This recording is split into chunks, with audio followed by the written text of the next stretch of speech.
Hello and good morning, friends. My name is Aislynn Campbell, and today we're coming to you live from Freedom Harvest Farms in Taft, Texas.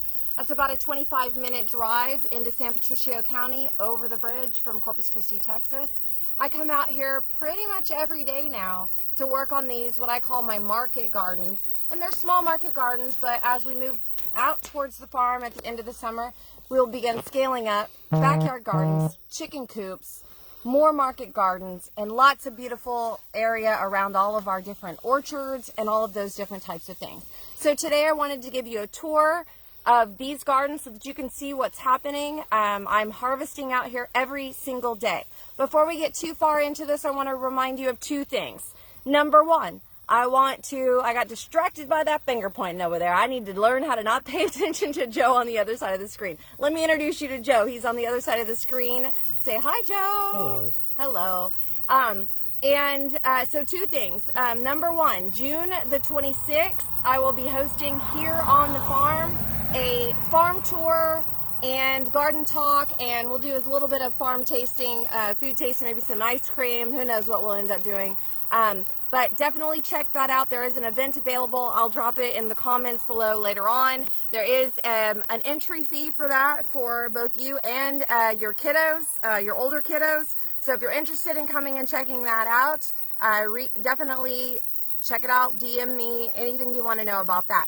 The other thing is, know that always these videos are going to be up on my YouTube channel. So if you haven't checked out my YouTube channel, please go over to it. It's just Aislynn Campbell. Aislynn Campbell is my YouTube channel. And when you go over there, you'll see that I have a year's worth of weekly videos. And also here in the recent weeks, I've been adding a second video to, so 2 weeks, 2 videos a week on my YouTube channel. They're just these great lives recorded. So you can go back and check into what was happening in my gardens this time of the year last year. That being said, we have a lot to see here today, so I want to show that off. One of the things that Joe was pointing to, and he had showed off right at the beginning of that, was these grapes.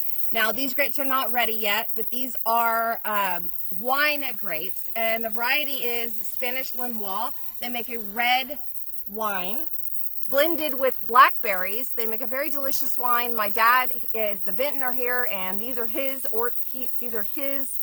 vines. This is his vineyard that he works on, and he's been producing wine for several years, 5 or 6 years, and we've had a little taste of that wine over at some of our farm-to-table dinners. The next farm-to-table dinner is actually coming up on July the 27th, and outside of one ticket left, it is sold out. But then we won't pick that event back up again until October, where we'll start doing a lot more events in addition to that. Okay, so let's get started. So one of the things you will see is that this particular garden, these gardens were the first gardens that were planted out here. This area has been somewhat planted in the past. In that last season, my dad did do some rows, planted some rows of black-eyed peas over here. So that's really the only thing that's been in this. So when we came back in to rebuild these gardens, we added sand from Rockport, some nice, just really good coarse sand from our local area.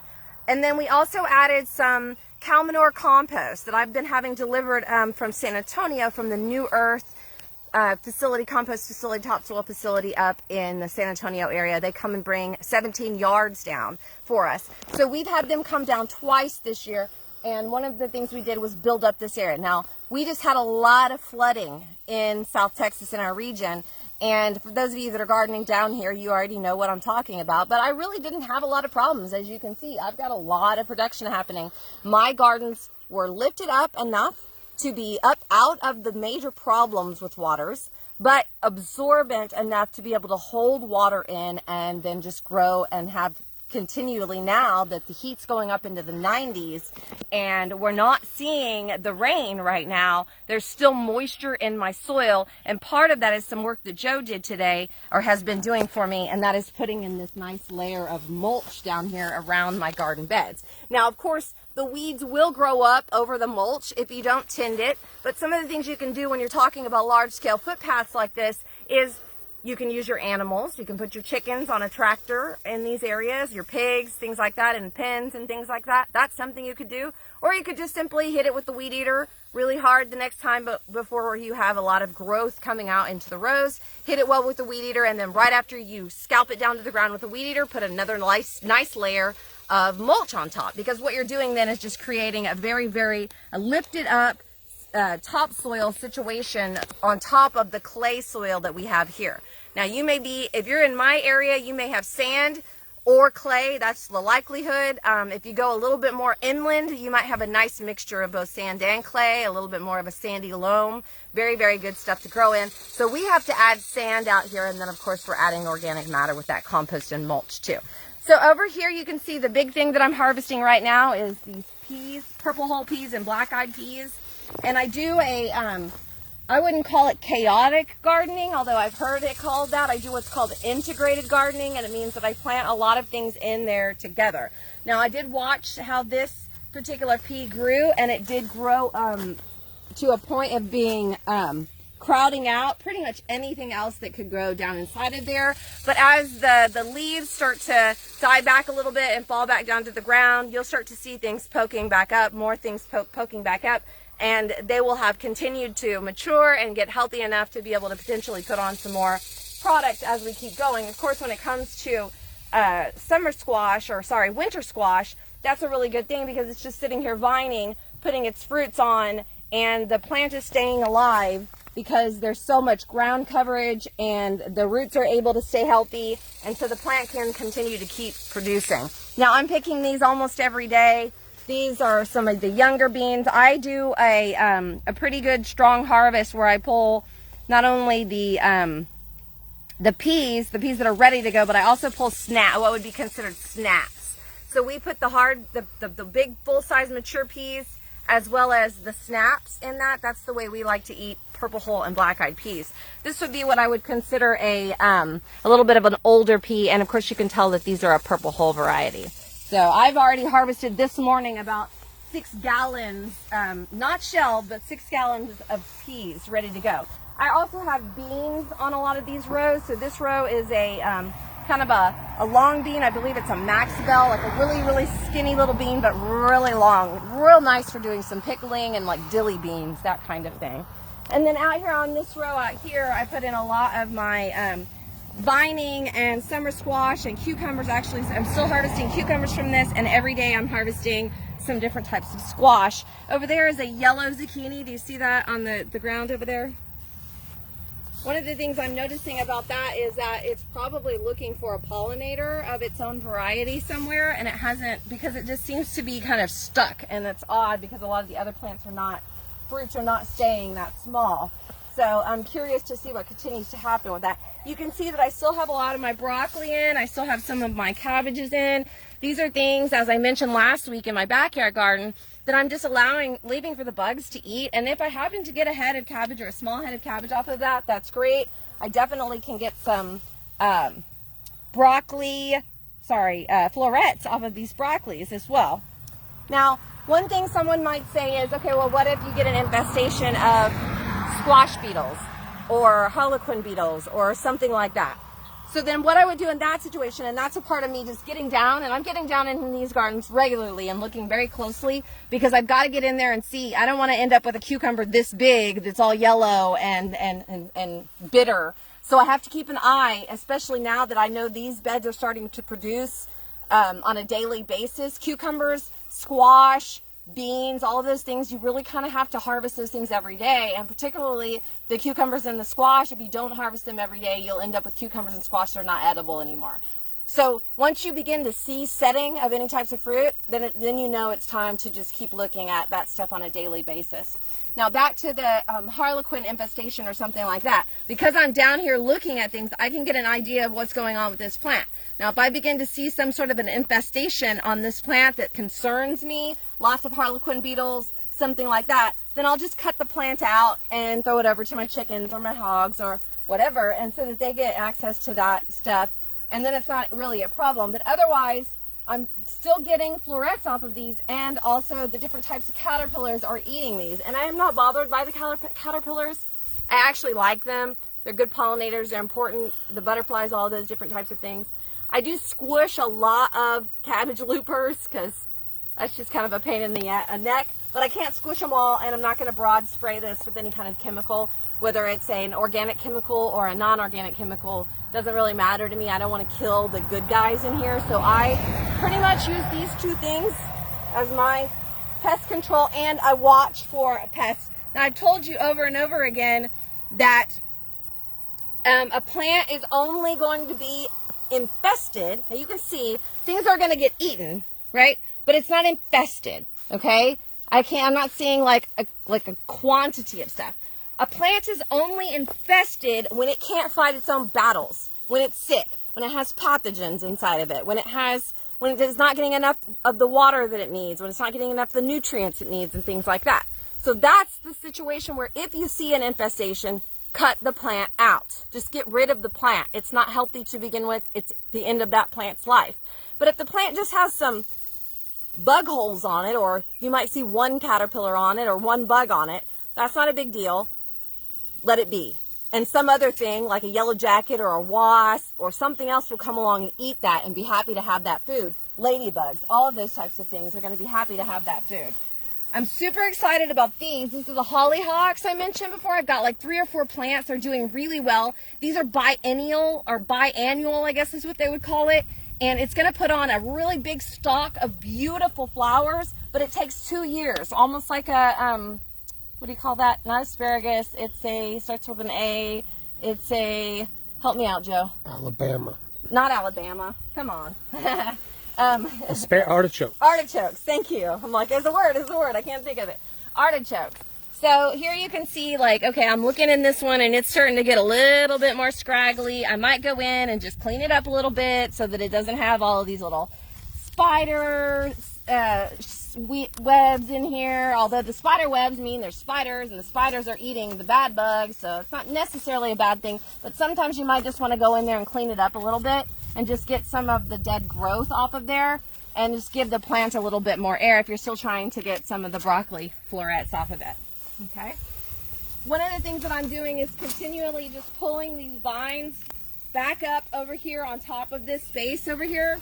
So I'm just moving. So like as I weed close, I get down in here and I actually weed this whole area, and then we can mow and weed eat over here. And then of course we can keep moving our mulch down to this line as well. Is that what you want to do? Yes, that's exactly what I want to do. And I want to clean up this little sunflower patch over here and get it cleaned up and out of the way. And we'll talk about that here in just a second. All right. But as you can see, the vines, I'm pulling them back up on the mound. So I'm just pulling them back in, pulling them back in, pulling back in.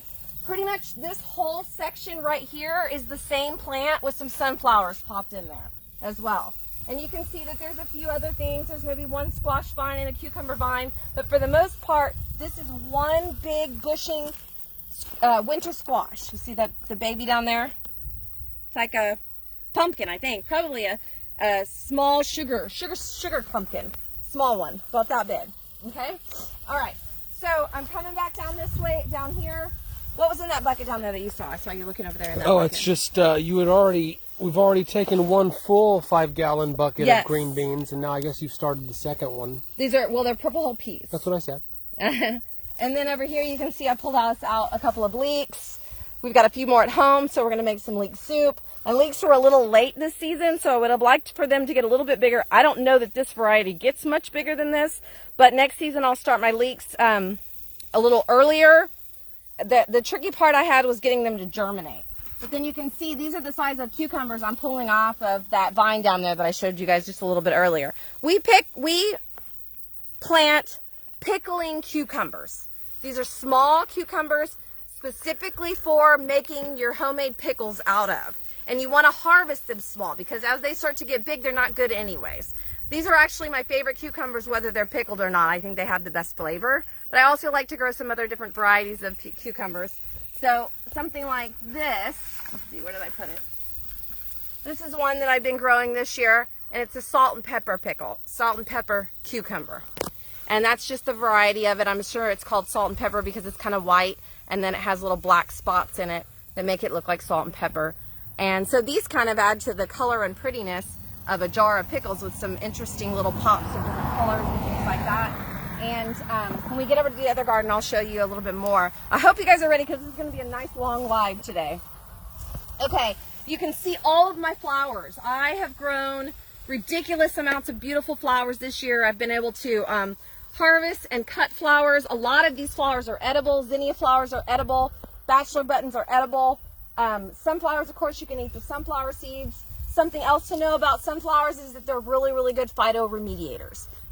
And they also are good for helping your vines grow up. So I can grab my vines and put them up on these sunflowers here and let them attach and just give some more airflow and stuff like that. But when you're talking about phytoremediators, last week I mentioned that when I was talking about the sunflowers, and that we live in an area in the city where there's a lot of city pollution type things. And then of course we live in an industrial area too. So out here on the farm, while we don't have the city pollution necessarily, we do have overspray from farms, potentially, from cotton fields and sorghum fields. And of course, we also still live in the same type of industrial area in the South Texas region on the coast, right? So one of the things I can do to help with that is plant a lot of sunflowers that are helping to suck toxins out of the air. Anything I can do, I told Joe this morning that Gaia was giving me a big hug today. She was telling me how much she loved me and she was very grateful for all the work that I'm doing. And I think that that has a lot to do with what's going on out here in this garden. Yes. These are purposefully planted flowers. You did more than you had in the past, right? What do you mean? Well, you purposefully planted more flowers. Yes. Well, I mean, I'm on a mission now to make sure that there's as many flowers in my gardens as there is vegetables in my garden. So my question is, have you been able to anecdotally notice an uptick in pollinators with all of the flowers, the attractants? I believe so. I mean, it's really hard to say. I was watching some bees buzz around a little while ago. Oh, there's lots of bees right now, and I will tell you that that's been a concern of mine, certainly in the city. I notice a lot more bees out here, and as I'm working, I can hear the buzzing going on around me all of the time. I definitely notice a lot more butterflies out here than I've ever seen before. So yeah, there is an uptick in pollinators when you have flowers in your garden. Now, you can do flowers integrated into your garden like this, and one of the ways that I've learned to keep some efficiency with my harvesting is that while I have integrated into it herbs, and some of my other brassicas are still here, and my flowers, and I've left lettuce to seed and flower and all of those types of things. On a row, I've put similar plants down. So it might be like vining squash and summer squash on this one over here, and then on that one, it's going to be one particular variety of beans, and on that one, it's going to be another particular variety of beans, all bushing beans in here rather than poling or vining beans. But what that does is it means that I can go down at the end of the row with my bucket, and I can harvest an entire row, while I'm also checking on all my squash, cucumbers, and all of those types of things. And I still have like beautiful flowers that are enjoyable, that are drawing in the pollinators, all of those types of things. So you can see what's happening with that. Now, one of the things I also wanted to mention as it relates to flowers is this is something that I'm really happy about how it came up. And what I'll probably do, because I've got a break kind of here, right here in this section from one garden, you can see that this garden, the rows are going this way, and then I've got a break over there, which the breaks are really helpful because I'll tell you, like, if you're down on the ground harvesting, and you look up and you've still got like 100 more yards to go, it can be a little bit depressing. But if you know you're like coming to the edge of at least that row, then you can go, okay, well now I'm going to flip around to the other side and go down another direction and just change my perspective a little bit. And it helps to make it to where it's not feeling like this long, ongoing chore that never ends, right? But in addition to that, it helps me to go in and out of things. It helps me to move hoses around easier. If we decide that we need to put up some trellising or some fencing or anything like that, it gives me end of row places, irrigation lines, end of row places to start out something that I might need to do on that particular row. And so then what I did was I went ahead and switched and started going this direction on this one, not only for aesthetics, but also just for seeing the different directions, how that affects with wind and water and all of the things like that. Well, I imagine with all the flooding we've had recently, you've literally watched these two different directions of rows do different things. Yeah, and hold water in different places, right, which is good. I mean, because if this was a situation, it would be like the water's running that direction, it's all going to run that direction. But if it runs this direction and stops right here, then I'm holding water in this garden, which I want. Now, in a flooding situation, yes, you don't want the water to hold too long, but if you've got mulch down there, it's being sucked in like a sponge. It's being held there exactly as you want it. It's not sitting there stagnant water with your plants down in it or your vegetables down in it, very unhappy, right? Okay, so here's this section in the middle. This is what I was trying to talk about earlier. And what I wanted to say about that is that what I'll probably do is create the flower section, the front flower section up to there, and then start another flower section and just keep this part on the front up here with what would be called farmscaping flowers. And eventually, before too long, yes, I've got some kind of weedy flowers, although these flowers are very helpful. They attract the different types of beetles that you don't want in your garden that eat your vegetables. Beetles like this type of, so some of these are weeds, but a lot of them are purposely planted flowers that are helping to attract the pollinators over to this garden. And not only that, if you look at the farm, look at this view. And that's where my corn was right there. I left a few stalks so you can kind of see what's going on. So this beautiful layer of corn, the vineyards behind it, flowers up here in front. Not only is it good for my pollination of my grapes, my vineyard, all my other fruits, but it's also aesthetically pleasing, which is really important to us as well, especially up here in the front part as we're getting to have drive-by customers that are seeing us. Yeah, it's not the worst thing in the world for this traffic. Often folks that travel this road over and over again to know that they're coming up to the house with the gorgeous flowers out front. Yeah, absolutely. And so we're going to do some more of that, and over time what will happen is that these flowers will seed, and then eventually we'll mow them down. But as they seed, this stuff will just start to be the weed that comes up out here. So instead of having weeds that are obnoxious that I don't like, a bunch of ugly grass, I'll have pretty full beds of flowers out here, farmscaping style flowers out here. Now I also put in some stuff out here that will definitely reseed itself all over the place, and that is some amaranth here. And I heard somebody, or I saw in a gardening group the other day, people were talking about letting the pigweed grow, which if I could find one, I'd point it out to you. But pigweed is amaranth. It's just a wild amaranth. So if you're wanting to leave some amaranth, don't leave the pigweed, because there's no use for the pigweed, and it's not even good for your animals necessarily. So the right answer is to get yourself some seeds of burgundy amaranth or any kind of beautiful amaranth. There's so many beautiful colors and things like that of amaranth. And then once you let it grow like this, you'll never be able to get rid of it again. And I don't mean that in a bad way. You'll have this beautiful flower, bright colored. The leaves are edible. The amaranth can actually be used as a grain. It's a gluten-free grain that you can eat. And of course it also makes really pretty flower arrangements too, because imagine cutting this big stalk with this beautiful leaves and this beautiful flower and then intermingling it in with some of the beautiful flowers that I have over here as well. If you're wondering if I sell flowers, I absolutely do sell all of my edible flowers. All right. Okay, so this is where my potatoes would grow. Normally I don't turn up rows this much because, as you can see, there's just no moisture in these anymore. And this is all new, baby, young planted stuff that's probably going, hey, where's our water?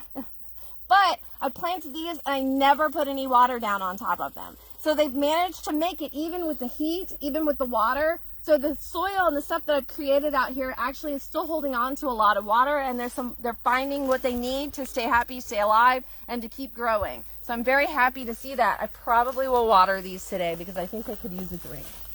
But the potatoes got pulled up out of this row. Potatoes did really well in that mixture, that compost cow manure and sand on top of this topsoil. We actually did bring in a little bit of topsoil. We found somebody that had some good clean topsoil. That's a very hard task in our area because a lot of times you're going to get a dump of clay and you don't want that. But some really nice low clay topsoil, if you can find some access to it. It will help you to lift up really low areas. And this area was exceptionally low. And so we had to lift it up, otherwise it would have been completely underwater. And we had already seen that in past gardens. So whether it had flooded this season or not, we were prepared for it. And so I'm glad that we were prepared for it. And that, all of that being said, potatoes grew beautifully in here. Corn grew beautifully in here. On these rows right here, I actually went ahead and planted corn along here too, but I also planted beans, and this is my favorite bean, my favorite purple bean that I've ever grown. It's the purple amethyst bean, and it grows very prolifically. Can grow to be the size of the provider bean. For those of you that know the provider bean, it's a bean that a lot of the farmers grow. If you go to the farmers markets, almost every farmer that grows beans is going to have a provider bean. But this is the other answer to having a purple bean that is equally easy to harvest, large size, all of that kind of stuff, in a purple bean rather than a green bean, so that you can have both purple and green beans. Now, all of this stuff that you see right here is all buckwheat. Buckwheat is a great cover crop, helps to cover. I want to make sure so that my soil doesn't get so dry and broke down, that my soil is always covered with green manure, green material, green something, so that so when I plant things on top of it, there's a purpose for having all of this ground cover there. Here's some more little squash that I've been growing. These have been producing pretty well. They don't have anything on them right now. Now you can see here, same thing, more peas, more black-eyed peas, purple whole peas. I just harvested off of these. This was about another 5-gallon bucket that I harvested. So I'm not need to harvest this for probably another day or two. But you can see here these big peas that are starting to come on over here again. And look, here's the watermelon. Because I have all integrated all inside here, and then over here in this area, look, do you see that up on that sunflower? There's a melon, some kind of a melon, either a honeydew or a cantaloupe. Not 100% sure what kind. Right there. Now this is a big, I'm so excited to show you this. Hold on, let's go around to the other side. This is a lot of vining stuff here. Pretty much this whole entire row here is all pumpkins, vining squash. This row is sweet potatoes. Ideally, sweet potatoes get put in a place that you never have to change, that you just keep growing them in that place repeatedly. I'm not 100% sure that's what will happen on this row, but it might. So well, let me see how this ends up on here. But you've got to tear up the whole row in order to pull the sweet potatoes out, and then you end up leaving a couple sweet potatoes behind, and then you have sweet potatoes again the next season. So let's go this way because I want to show you. Look over here, you do have a... Yes, and that's that same variety. I believe it's that pumpkin. It's a little pumpkin. So I think that's what's here too. Somewhere I just saw it. Now I've lost it. Here it is, right here. See, I have a lot of pumpkins this year. I grew these, and then I also grew a different one called the Blaze, and it's doing really well. I just go ahead and move these up. You might start also looking at your okra. If you've got any okra in, it's time to start looking for snaps off your okra, the small. I take okra small. I want small plants. As a weed. Okay, I want to show you this thing. Where is it? Is it in here? Maybe here.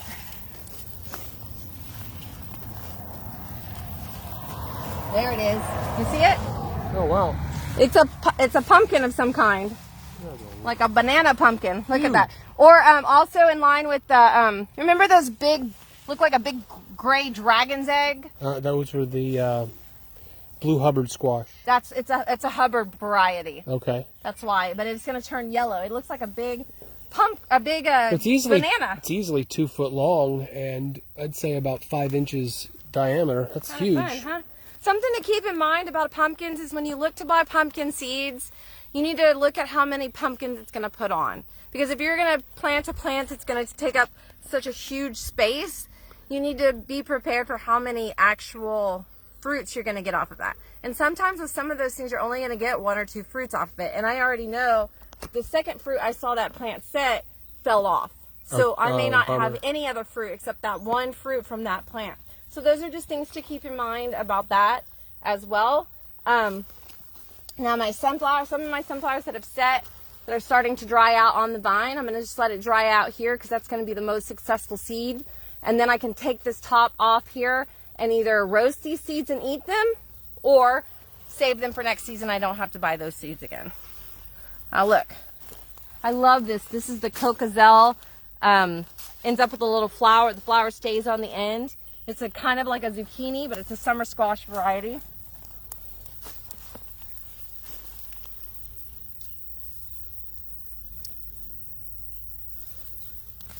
second guessing myself. That's a weed that I don't want. In the nightshade family, that makes little purple flowers like the eggplant or the tomato, but then it also puts these little yellow berries on that can be really not safe for your animals. So that's something to keep in mind when you have a lot of livestock and stuff like that. Okay, here I planted some butter beans. Butter beans. I've never grown these before, and I'll tell you guys, I planted a lot of butter beans, and they have, look right here, here's one. They have not been super successful, so I'm excited to see anything happening. I also planted a lot of basil out here as well. This is a lot of vining stuff going on here. Watermelon, this is a nice fat row. I took the end up down here and made a big fat nice row. And so I've got watermelons and different kinds of vining things. Tromboncinas I've been pulling off of these pretty regularly.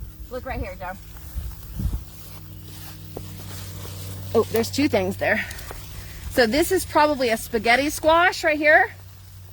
Nope, I think that's a melon. Some kind of a melon.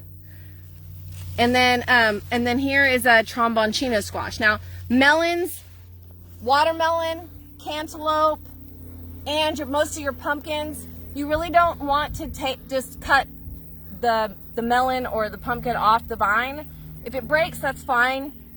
Just set it on your counter and just leave it there for a while so it'll get all nice and sugary and sweet inside. But with the melons, you want to wait till the vine actually disconnects. So this one has got literally, when I went to pick it up, if it comes right off, that's where I want that. I think this is actually a watermelon. No, it's not, because it's connected to this. So there's how you can tell the difference between the leaves. The melon leaves are going to be rounded. They look like a squash leaf or a pumpkin leaf, but they have a really nice round. And then the watermelon leaves, let's see if I can find a watermelon in here.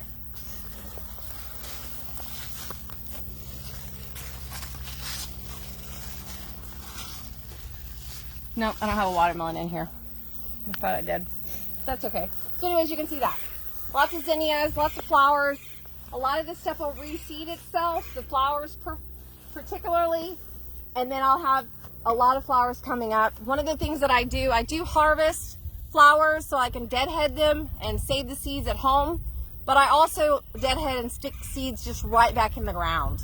When I'm just kind of going along, it's kind of like maybe about 10% of the seeds that I pull out of the deadheads that I pull out, I just put right back in the ground so that they can come up on their own wherever they choose to come up and wherever they're happy.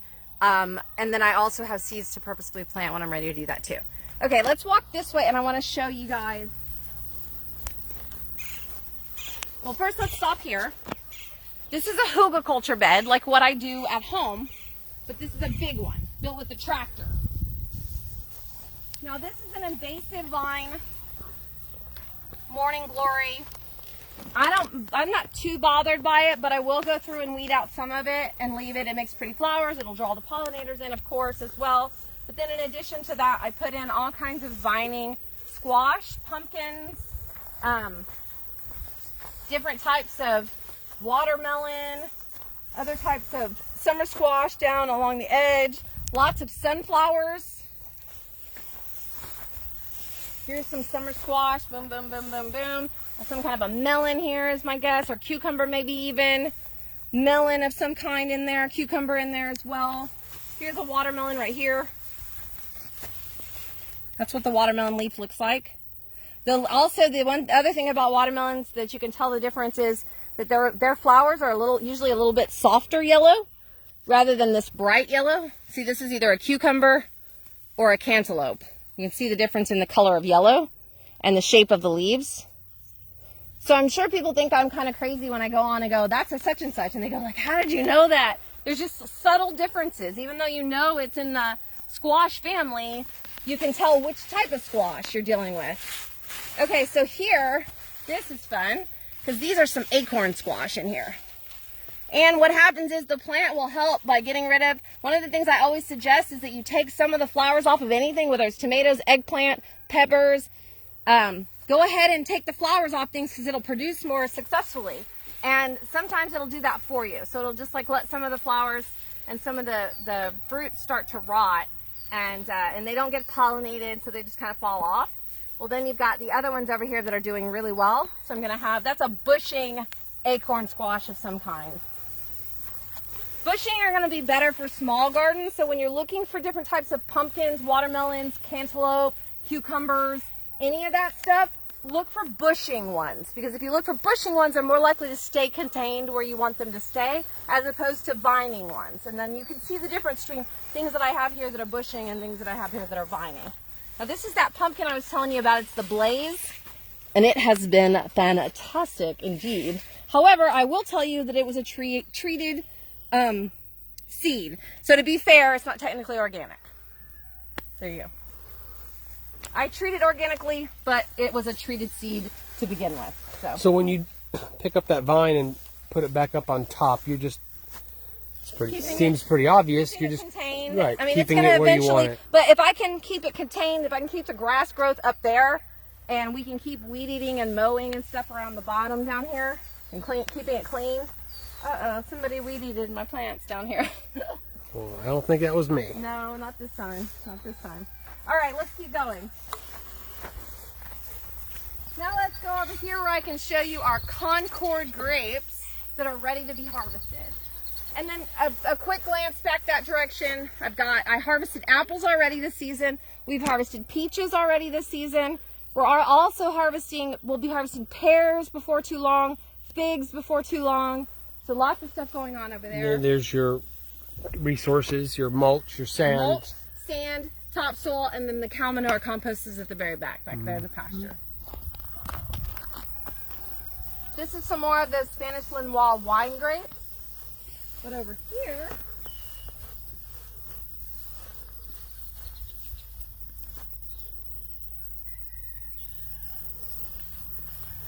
these are ready. If I don't get these today, the birds will start eating them. All gone. Oh, it's gorgeous. These are Concord grapes. You said they're ready? Ready. Table grapes. So sweet and delicious. Can I hand you the camera and just stay here for a little while? Mm-hmm. Well, we're going in right after this, so we can have some delicious brisket and coleslaw and black-eyed. So you will harvest all of these grapes today, these Concords, because the birds can't resist them once they get plump and juicy. Yeah, and also the yellow jackets and all that kind of stuff starts to get on that stuff too. So the quicker you can get it when it starts to turn right, so the less likely you are to get stung by things. Yeah. And this is Check this out. Here's some pears that are coming on before too long. A tree full of pears. And that's what will make those canned delicious pears that we made last year. Now I left a few apples on this tree back when I was harvesting the apples, but I think they've already gone overripe. So you can see this one's already got a few spots on it. The pigs would be happy to have it though. There's an okay one here. And then over here, fig tree. Fig tree, one of the small fig trees. Another small fig tree over there. Excuse me. Should have brought my bucket with me. That one seems okay. Yep, there's a few over here. I left a few on because they just weren't quite ready when we were doing the harvesting for the event. You see this one's a soggy mess. Yeah, dripping. All right, this is an LSU fig. And last year it set some good fruit, but it wasn't quite there yet. But we have a big tree in the backyard. Here, let me set these down over here. Okay, so this is the first garden that I planted out here. We started building it in probably August. Yeah, we started building it in August, and then I started planting it in September, late September, October. It fully lived through the freeze. Some of the stuff died, some of it didn't. You can see I had an okra plant here that reseeded itself. So now I can just go in and harvest okra off of these reseeds. Cut some of it back when I choose to. I'm ready to. Now the trellising stuff is where I put vining beans, pole beans. So this is look! Told you I'd find them eventually. It's like an Easter egg. I know. The other day I lost my what do you call that other thing? Oh, my headphones, my wireless headphones. I didn't lose the your dog headphones. found them. Yes. They are currently charging. I will let you know if they work.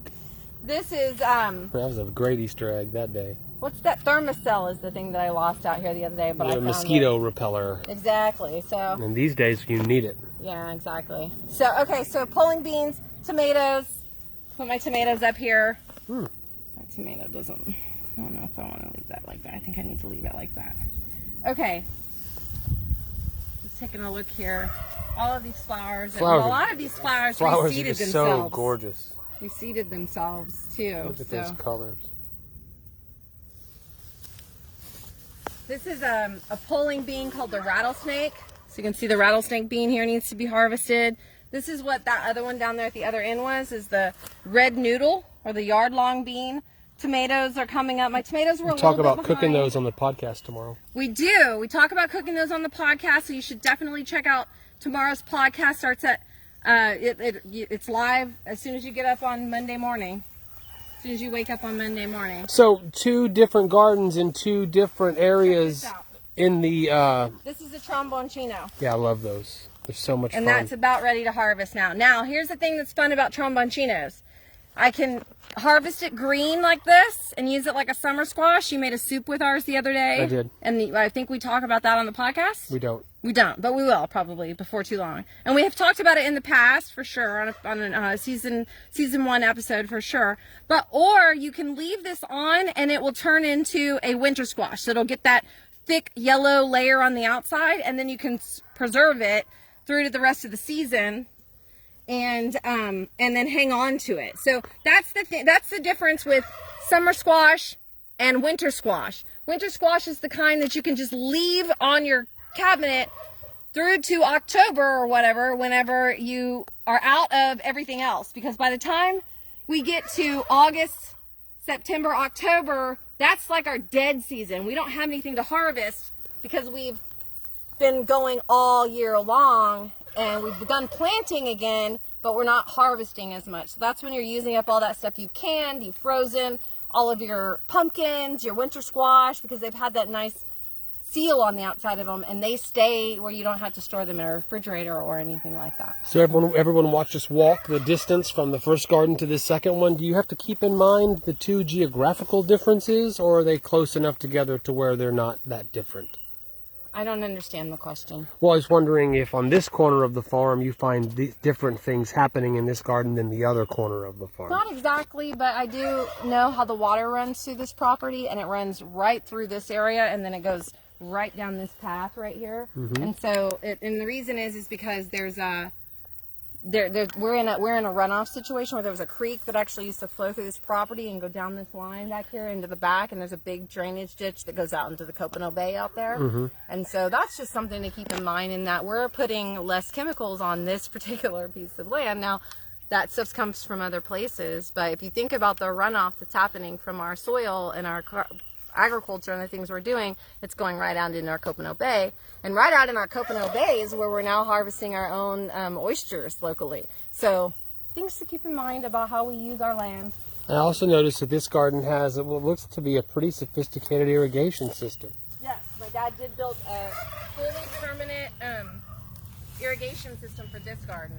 And I haven't turned it on again since the flood. And I'm not quite ready for that yet. But I'm also not really planting.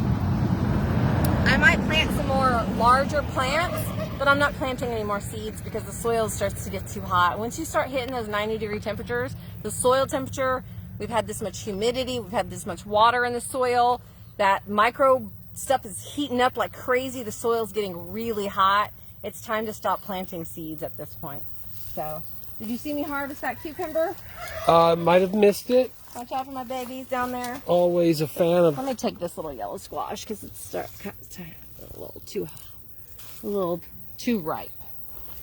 You can see I planted a lot of flowers on this row here.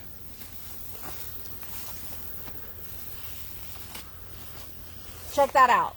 2 days. 2 days ago, this cucumber was that big. 2 days. That's that quick. You gotta be on it daily then. Daily, yeah. Because if it gets too much bigger, it's too too bitter and... Well, especially in this heat, yeah, it'll start to get bitter. But also, it's just not what we like. We like the young, happy little cucumbers. They're less, they're the burpless. So burpless if you harvest them young. You don't have to buy a burpless variety to get a burpless cucumber. Let's take a quick detour. They love my red hair. When I come over here, they get so excited. Hello, friends.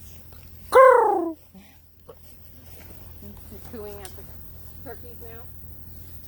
Oh, gorgeous.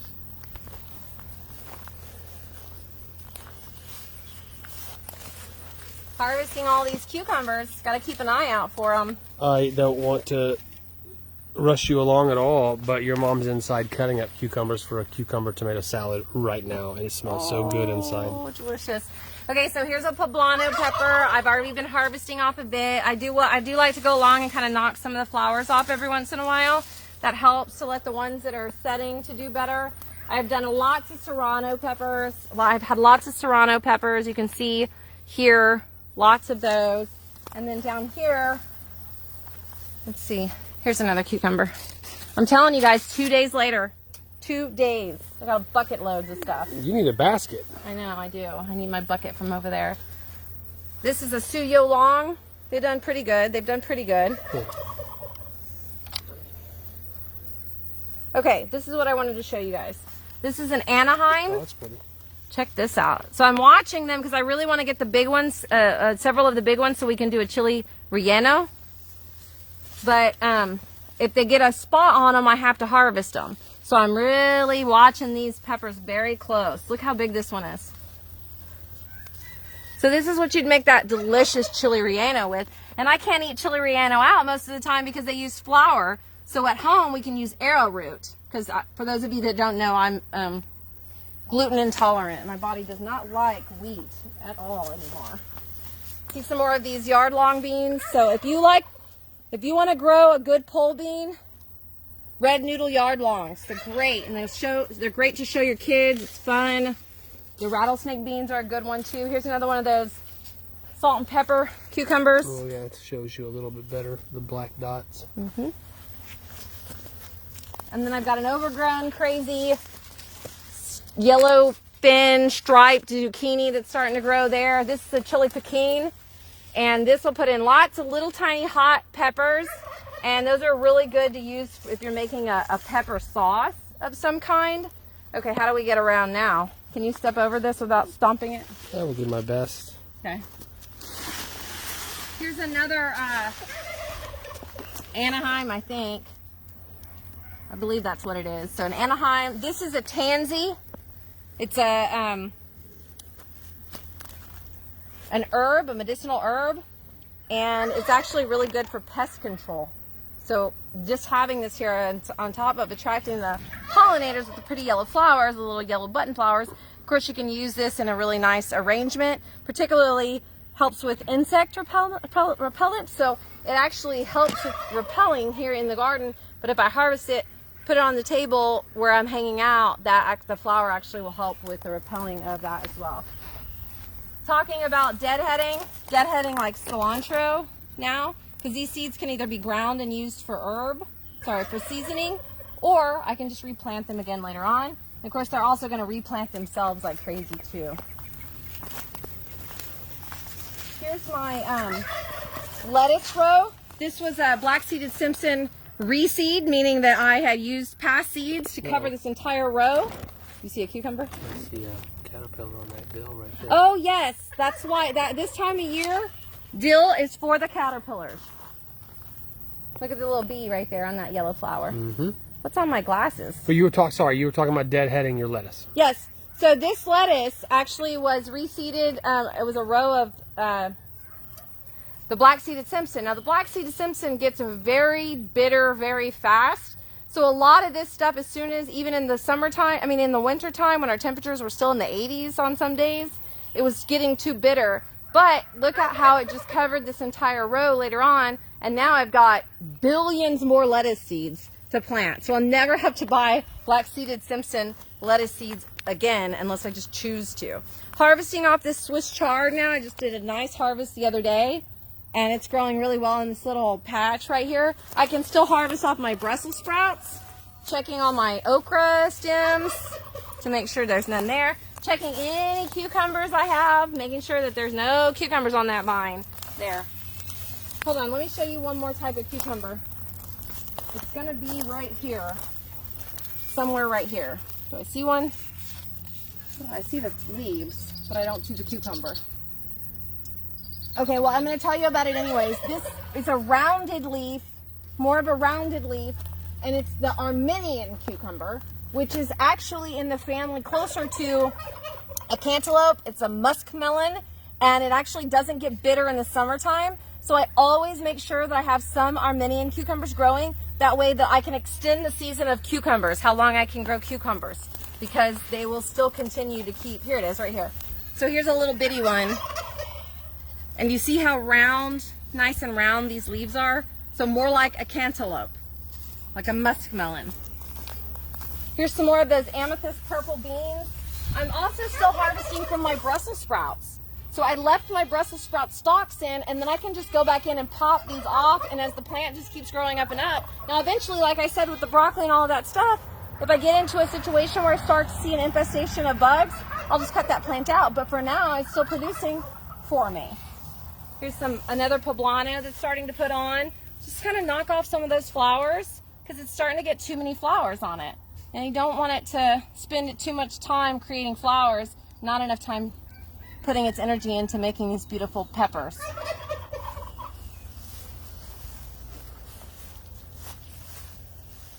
Okay, I think that's pretty much it. Were there no questions today?